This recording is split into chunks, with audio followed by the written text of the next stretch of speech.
Hi, I'm Margaret Lewin and welcome to Margaret Lewin Quilting. Today we are about to start working on what I've called our rail fence border on our Sarah Star. And I want to give you a couple of hints and some tricks on how to make certain that your quilt is completely square before you go about putting your rail fence block on. And then I'm going to give you some hints to go forward once you've put your rail fence border on how to adapt this border right here in the event that you need to make some changes. So if you'd like to see how I go about changing up this border, stick around and I'll show you how. I have in front of me Sarah Star, and at this stage our quilt is done up to what I call the whirligigs, but they're actually the eccentric star. The way I designed this quilt, I designed it so that you could make adjustments as you go along if need be. So let's say a block doesn't quite fit in the row, we can make adjustments to it so it can. Some of the adjustment spaces that I've put in are like right here. You can see, I think you can see there's a small strip of just plain background fabric. What we're gonna do is add this small raspberry border next, okay? And I want to show you how you can go about compensating for it. So you'll have to excuse my handwriting. I have a broken finger, so my penmanship is less than stellar right this minute.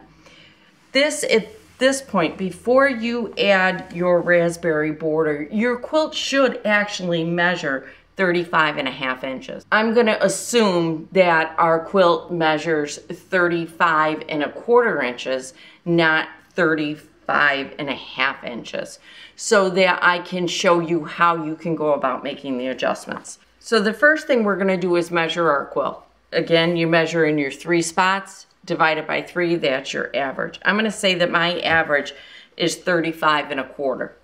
So I need to make that up, and I need to make it up evenly. I want it distributed so that no one is going to really see that I made a mistake or that my quilt wasn't the right size.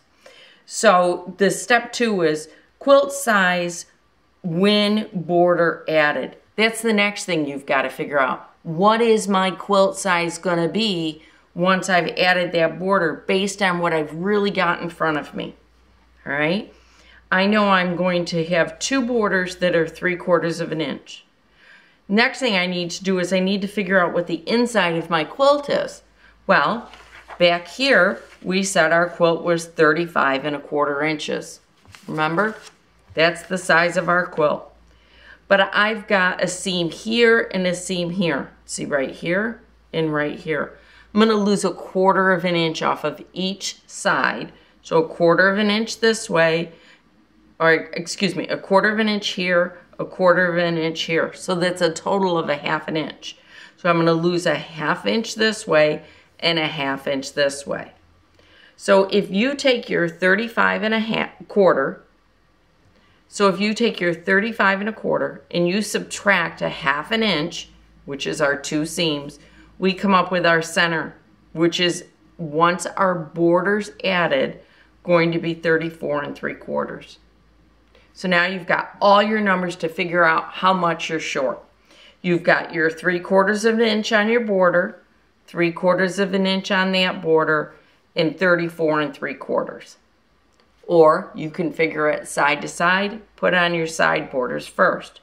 34.25 plus, I'm sorry, 3/4 plus 34.75 plus 3/4. Again, here's our numbers. 34.75 plus 1 border of 3/4 plus 2 borders of 3/4. We equal 36.25 inches. We are supposed to be 36.5 inches. So we know we are 1/4 short.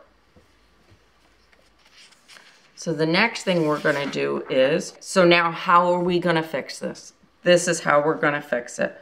Our quilt shortage that we calculated over here is 1/4 inch. We're gonna take our shortage and divide that by 2. 1/4 inch divided by 2 is 1/8 inch.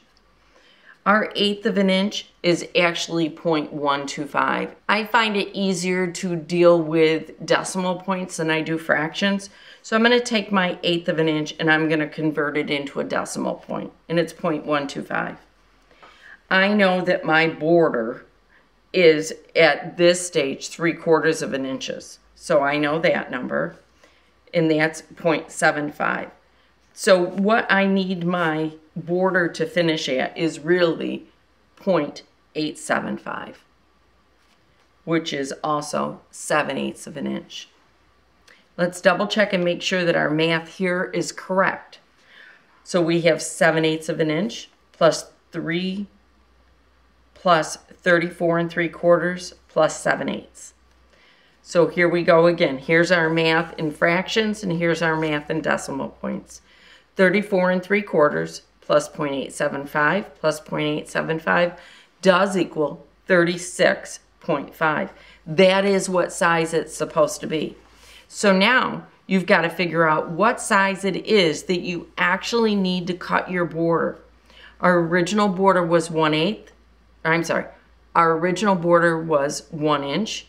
We need to add 1/8 of an inch. So we're going to cut our borders as 1/8 of an inch wide. And then our quilt will finish off at the 36.5 that we need it to. So that is how you go about figuring out how to cut your borders wider so that it properly fits within the quilt.